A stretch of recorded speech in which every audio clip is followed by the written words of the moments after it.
Hi, everyone. Thank you so much for being with us here on KREM News at noon. I'm Laura Papetti. It is good to share this Monday with you. We're going to head outside to Jenny Power. She is standing by in the Outdoor Weather Center. And Jenny, it looks like a beautiful sunny day so far.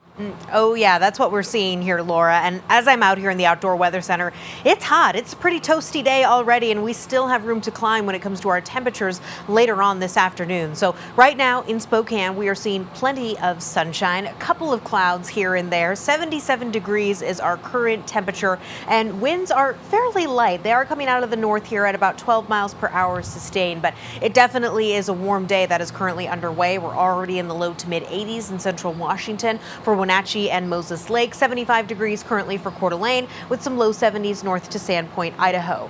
On our current satellite and radar, although it is mostly dry for much of the inland northwest, over toward western Montana, they've actually been seeing some instability, some rain showers that direction, and even a few isolated thunderstorms that are also kind of popping up here along the Montana-Idaho border, more toward central Idaho there. So a bit of activity to the east. As we take a look at our current winds, it's fairly mild for eastern Washington and North Idaho, but it's breezy currently through pockets of central Washington. And so that's what we're watching out for the day today. 20-mile-per-hour sustained winds from the north up toward Omak and the Okanagan Valley. And it's breezy for where we have this kind of green shading on the screen. Temperatures this afternoon, we're looking at low 80s as the high for Spokane and Coeur d'Alene. Upper 80s out toward central Washington, mid 90s south to Richland there and the Tri-Cities. And these temperatures that we are seeing are above our average. We're also sitting below average when it comes for rainfall totals so far for the month of June, but that could change moving into this weekend.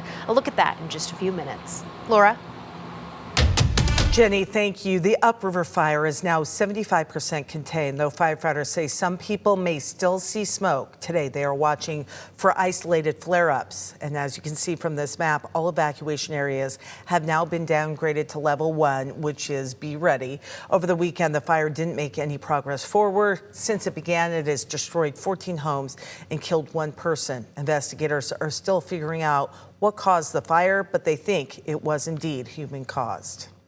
And over the weekend, there was a donation drive for the families who live in the upriver fire area. KREM 2's Regan Gallo visited the donation station and shares what inspired them to lend a helping hand. What was initially a few friends coming together to help the impacted community of the upriver fire turned into a huge outcome, getting essential goods into the hands of those who need them. I just figured we're a bunch of 20-year-olds who had a bunch of free time. Ashlyn Upton tells me she wanted to help a close friend in a time of need. We had a friend who lost their home in the fire, and I just could see firsthand like how tragic that was for them. After living through the Paradise fires that impacted communities of Northern California in 2018, Ashlyn says she wanted to step up. So I knew that something needed to be done. In just a few days, an effort to help one family became a project for an entire community. And it just got bigger and bigger and bigger, and so we were like, we might as well go big or go home. Ashlyn's friend, Isaiah Graves, who serves in the military, also rallied an entire squadron from Fairchild Air Force Base to contribute. A few coworkers donate some mattresses right behind me, and then I sent an email out to my squadron, and we have a donation closet, and they told me to go raid that. So I brought, I think, like 3 or 4 boxes worth of random clothes and stuff that people have donated over the years. And as deployment nears, Graves says giving away his belongings was an easy choice. I just was like, I'm moving out. I wanted to downsize a little bit, and I thought this was the perfect time to kind of give back and not give it to, you know, Oscar the Grouch in the dumpster and stuff like that. So from everyday essentials to comfort items, an idea between friends became a lifeline for those starting over. I'm just incredibly surprised. This is amazing. It just really taps into how beautiful the community can be in times of need. Thank you to all of them and everyone who participated and continues to support those who need some help. Let's take a look now at the latest map. This is for the Gold Run fire.